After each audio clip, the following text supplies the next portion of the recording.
Hi everyone, it's Justine here from House of Mahalo. Thank you so much for joining me. So we're doing a Spotlight On series. So this is a new series I'm going to try and attempt to do every Saturday.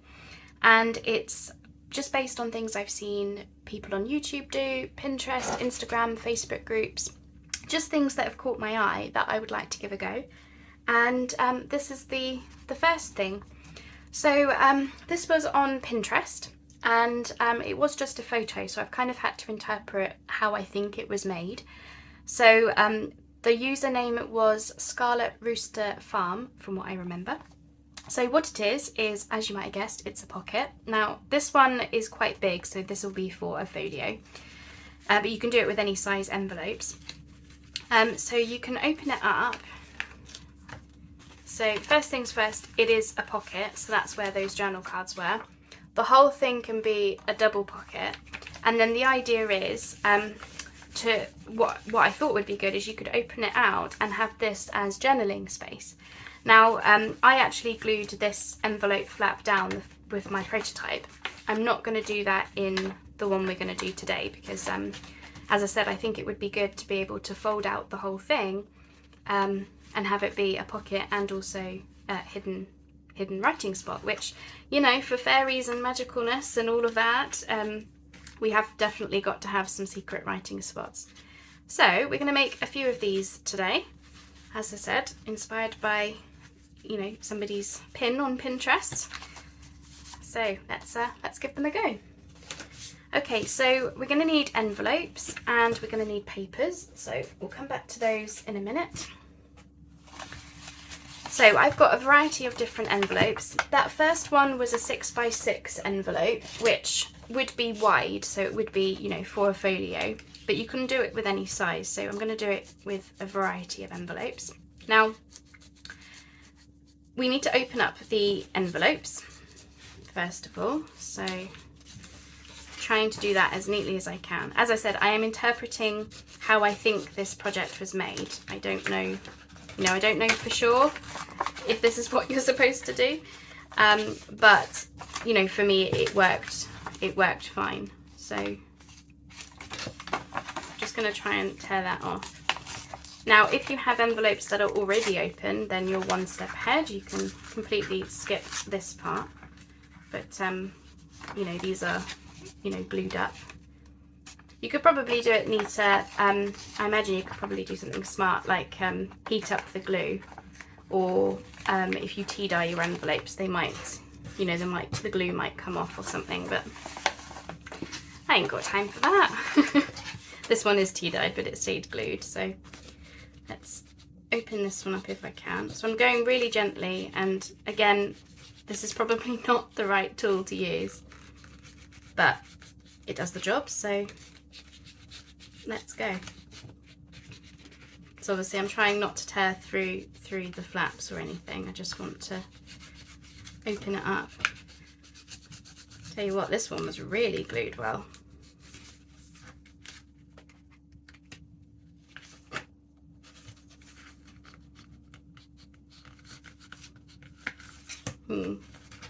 I tell you what, I'm going to open this up, and then if it tears, I'll just cut it down.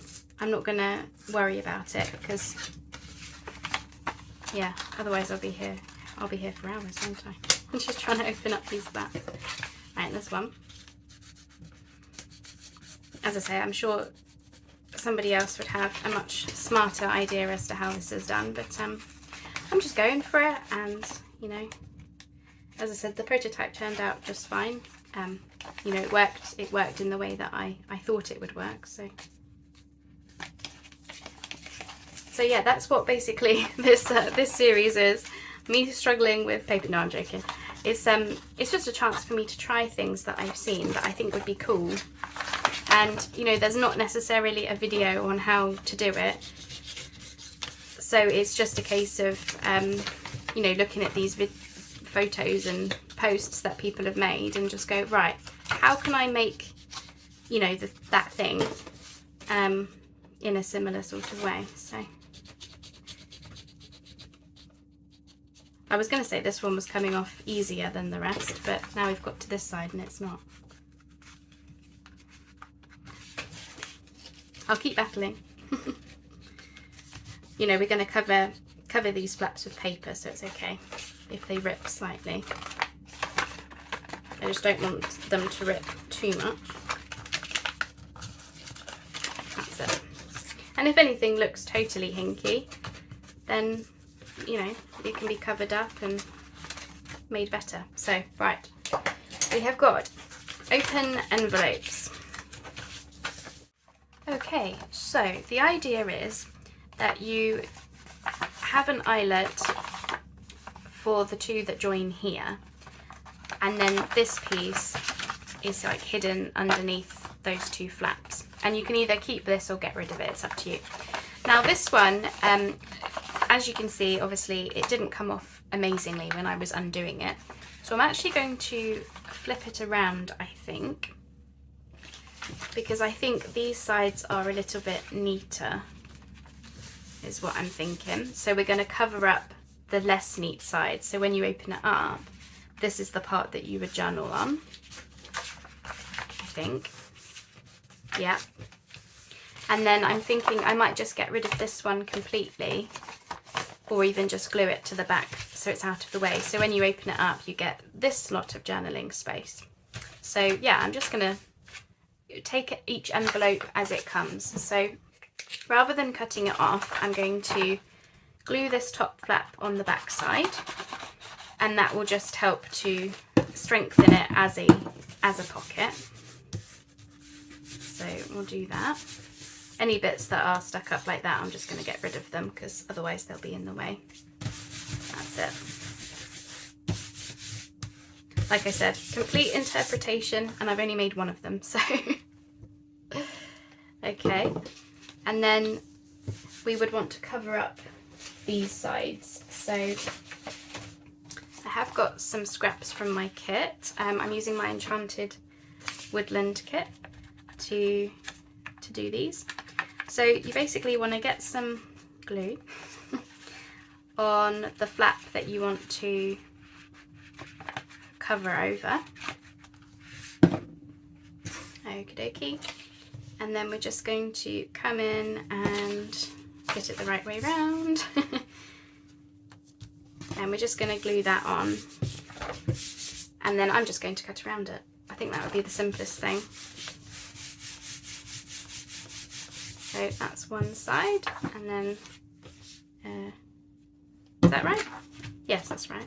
I thought I'd glued the wrong side then. I'm gluing this side, yes. Oh, it doesn't take much to confuse me when you turn things upside down or around or what have you. It does throw me off a little bit. Okay, just check. Oh yeah, I want to move that in a bit. There we go.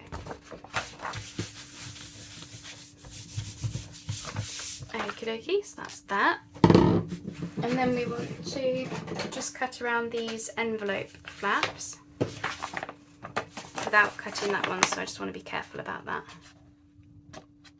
So yeah, a bit of gluing and faffing, but I think it looks really cool. And of course you can do them, you know, different sizes. So do bear in mind, you know, how big your journal is in terms of what sized envelopes you're going to use in the first place. As I said, I'm using, I think this is probably another 6x6, which is fine for me because I'm doing a folio. So I'm okay to have, you know, slightly bigger things or what have you. So that's that. So yeah, definitely wants straightening up a bit, but that's fine. As I say, I had these scraps left over from before, so I was like, you know, desperate to stay on top of my scraps. For the first time in 3 years. Okay, and then this one. So I'll probably get them all matted, and then we'll do it mass make style probably. Even though this isn't a mass make Monday, I am making several of them, so I'll get all the sort of gluing done and then all the cutting done together. I just wanted you to see like how to go about it really, if you did want to faff with some envelopes.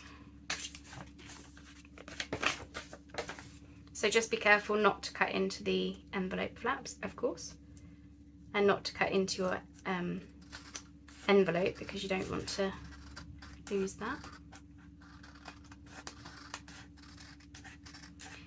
The one that I saw on Pinterest was so pretty. It was like blue patterned paper with a bird there and some nice ribbon there. It's very pretty. If I can remember, I will pop it there in the description box for you to see the original inspiration. If I remember. If I haven't remembered, please tell me. Okay, so that's going to be like so. Now obviously these two flaps are actually meeting in the middle, which didn't happen to me with my prototype. There was, you know, a gap here so that the eyelets could be next to each other. So I might want to think about, you know, I might have to cut these down a bit. So we'll just sort of go and we'll do it a few times and see what happens. Okay. So this is a 6x6. Now this one is actually going to be 6x6. This is 6x4, Justine. This one is a 6x4. So I think, again, because I'm doing a folio, I think, again, I'm happy to have it like so. But you could potentially always have it that way round if you wanted. You know, I've seen some projects like this, where you've got the two eyelets and then, you know, that can be your piece instead. But yeah, I want to keep making these, I think. Okay. Just trying to decide whether to keep that or... Again, I think I'm going to fold that one backwards because, yeah, I don't really know why, but I'm going to. So we're going to fold the top flap back without gluing it to myself. There we go. That will just strengthen, you know, because the whole thing can be a pocket. Okay, and then again, I need to map them. Now for this one, I'm going to have to map this, probably front and back, because I've got a giant hole through there where I think there might have been a wax seal. So I'll do that one. I won't bore you with the matting and cutting. I just wanted you to sort of see the idea. Right, so this one needs opening up here. Okay.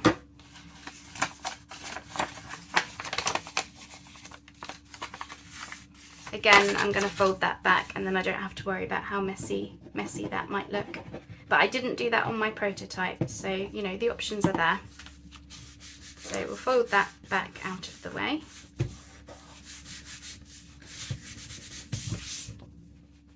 And then,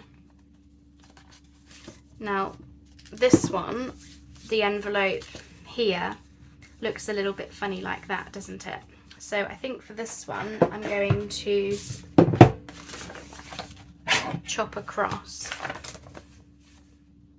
I'm just going to make a mark as to where I want to chop. I want it to be sort of in line with where the string, seam binding, etc. is going to go. So, ish, you know, not exact.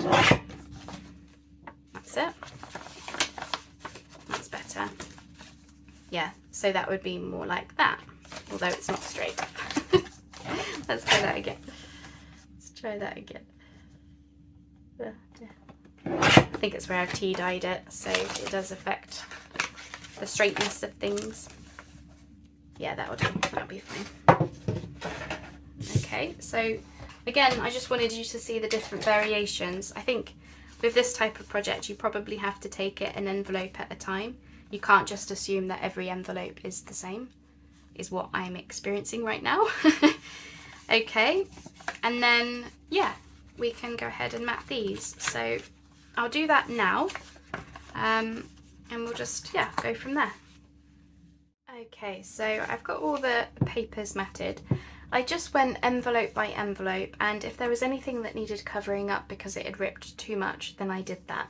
So for example, on this one, I covered up here and also here, because there was that great big hole from where it had the wax seal. Now, I don't know how I feel about this being different from these. Obviously, the idea is that this is the writing spot, so I might put some more of the damask paper there, maybe. But I love how that looks with the brown. So there's that one. This one, obviously I matted the front, and this one was fine. So this one just opens up for the tea-dyed writing spot. And this one was also quite far gone. So this front side was fine, but I did matte the insides with the same as the outside. So, you know, just sort of take it envelope at a time. Now, those two are ready for the eyelets. This one that I did with you.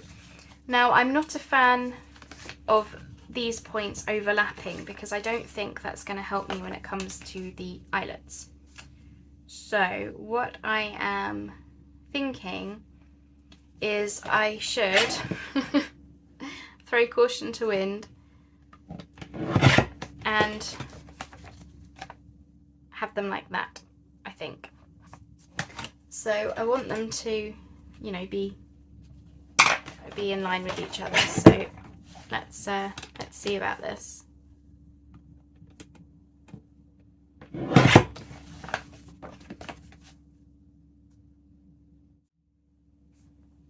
Okay, I have a slight situation. I didn't think about whether the envelope had like different angles. So, oh goodness, I'm gonna have to really throw caution to the wind, and I might have to follow that angle if I can. Oh gosh, I don't know how I feel about this. Let's just see what happens. It's only an envelope. Yeah, I think that's probably going to be better. I'd rather that than have it be, you know, completely looking not right. Right, how do I do this one? There's always one, isn't there? There's always one. Okay. Let's see that. I'm not gonna have an envelope left by the time I'm finished. I'm not sure I recommend this if you have to, you know, start chopping your envelopes. It's a bit of a faff. But that'll do. It was better than how it looked before. Oh goodness, but that I only had to do that because the envelope that I chose, I didn't realise when I chose it that the flaps overlapped each other. So, you know, we have that instead, which is fine. It's not perfect, but it's fine. It doesn't need to be perfect. So I'll just re-ink those edges, and then we'll get the eyelets done. And that's basically it. So yeah, there's not much to it, and as I said, it is easier. Oh gosh, choose your envelopes wisely. See where those flaps are laying and all the rest of it, and it'll be much easier. Yeah, that's fine. Okay, so let's put our holes in. So what I did with the prototype, I very, very carefully got these two flaps together like that, so that I could get the holes in the same place. So I'm being very careful not to put any creases in the actual piece. And then we're just going to come in and plonk those holes in, so they're, you know, perfectly in line with each other. So mass make style. I don't know if every spotlight that I do will be, you know, multiples of things, but I do like to do multiples so that I have options. You know, you get different sizes, different, you know, you end up using different papers, and different coloured envelopes and things. So I do like having options when I make my journals, folios and things. I think it just depends on the project whether you want to make more than one. For these, I'm kind of glad that I did do more than one, because, you know, we've got different options. But because I'm not sure I would make them again. They're a bit faffy. I think it's all the matting of papers. So I think I'm just going to use, I wonder what it would look like with, I'm just curious what it would look like with the wide eyelets.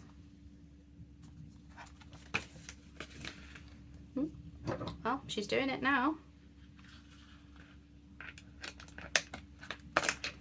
I just thought for a change, you know, and I never seem to use up these wide eyelets, because, you know, they take very sort of almost specific projects, don't they?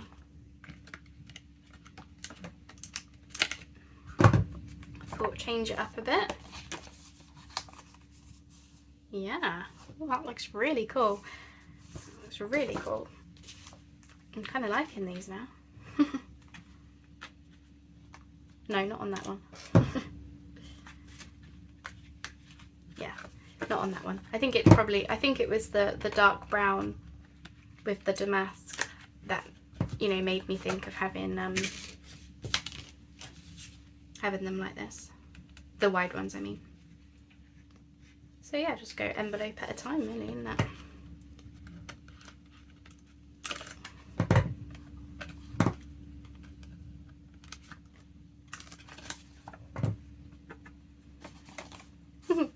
Looks really cool. And, you know, these don't have to be just for, you know, I'm making these for my, well, the original plan was for the Enchanted Woodland journal, but really they could be for anything. You know, especially as I'm using relatively neutral papers for these.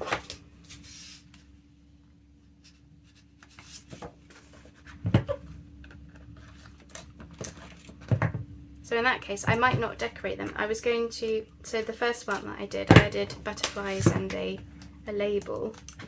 But I'm thinking I won't decorate them, because if I can use these in other projects, then that would be good as well.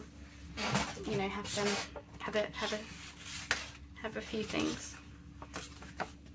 But I've done it the wrong way around then. There we go. It's because this is the envelope I turned inside out, isn't it? Yes, that's right. They look cool even without the trim on them. You know, they just look really cool. Right. So I've got various trims. These are, you know, dyed and stuff. You know, but as I said, yeah, I'm not gonna decorate these, because you know, some of them can be for the Enchanted Woodland and some can be for something else. So anyway, it's a case of threading in your trim. I realised I wasn't explaining what I was doing. Through the back. And make sure the bottom flap is at the bottom there, behind these, because that is obviously where the pocket is going to be. So, like so, and then whatever you're putting in your pocket can just hang out in the back there, and then of course the whole thing can be a pocket, or the side, or something. So this is how I decorated this one. Oops.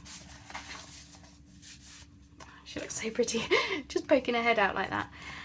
So I've just got, I did some a T-ring stenciling in the walnut stain on it, and then I did a label and a couple of butterflies with that one. So I'd probably do the same thing. I've got, you know, in this digital, some of it has the staining on it already, that I did on the computer, so I might add some more of that to places, but yeah, as I said, I'm going to keep them relatively neutral, I think. I think I'm liking this. Yeah, I'm liking this I think I got this from is it Splattered Inky? I don't know if she's still on Etsy. She used to be. I don't know if she still is. She does like, or she used to do, you know, hand-dyed seam binding and things like that. So this one obviously is a lot wider across, so we'll see how I feel about that in a minute. Okay, just don't need as much. There we go. I want to save this. Looks like a mossy colour she's got with this one. Whoops.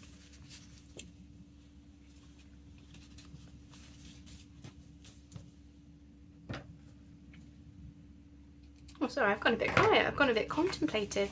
Just thinking of, I don't know what I'm thinking of. Possibilities. It's video number 3 for me today. Been a busy girl. So, I'm probably just thinking about, yeah, getting another video done maybe. 4 videos in one day. So I'll just sort of see how we feel about this one. These will need smaller, shorter journal cards. Oh, I'm having way too much fun with this kit. Okay, and then we did brown, so I guess we'll go with these. But again, as I said, some of them might go in the Enchanted Woodland, some of them might not, because that's the good thing about these backing papers, is they can really go with, you know, various different projects, can't they?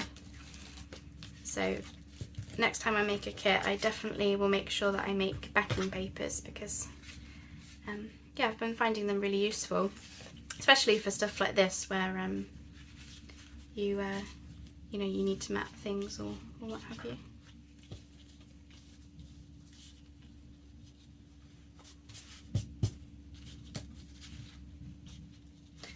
I'm going to change this one actually. I'm thinking this one would suit brown more than the green, I think.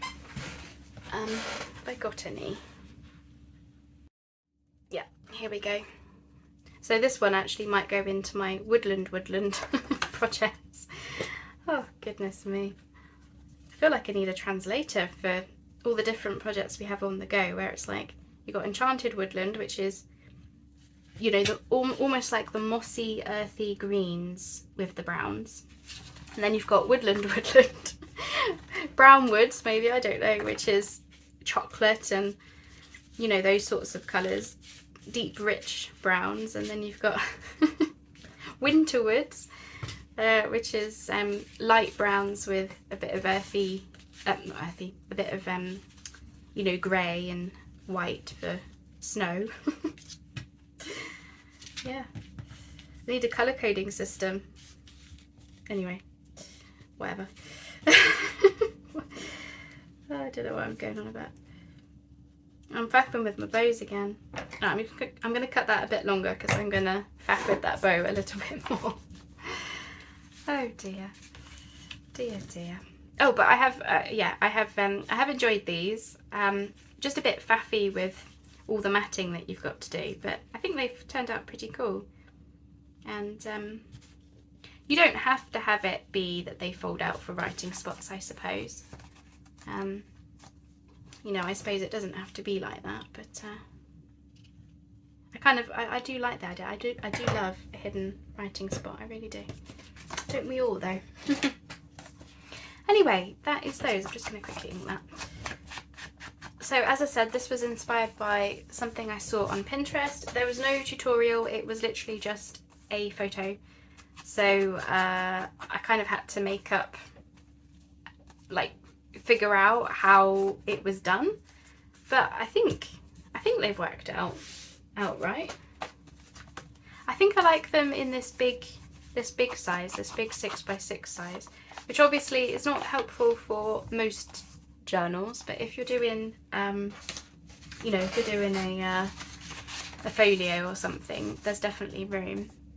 And I'm thinking I prefer these papers with the brown rather than the tea dyed. I think these have come out a bit lighter, which is not a problem because those would suit maybe different projects, but I definitely want to make sure I'm mixing this earthy moss colour with the brown rather than the tea dye. That's what I've decided. So that is those. I don't know what they're called. As I said, it was literally just a photo. So I think envelope pocket thing. Like, I don't know. I'll figure out a name and put it in the title eventually. But yeah, anyway, I hope that you've enjoyed that Saturday spotlight on video. Spotlight on something I saw on Pinterest. And I hope the video was okay to follow along with if you do decide to do these. Yeah, I think the matting is the cumbersome part, I suppose, if you want to say that. You know, I'm not really a fan of just sitting there gluing. I find it a bit boring, but I do like how they've turned out. So thanks so much for joining me, and I hope to catch you next time. Bye bye for now.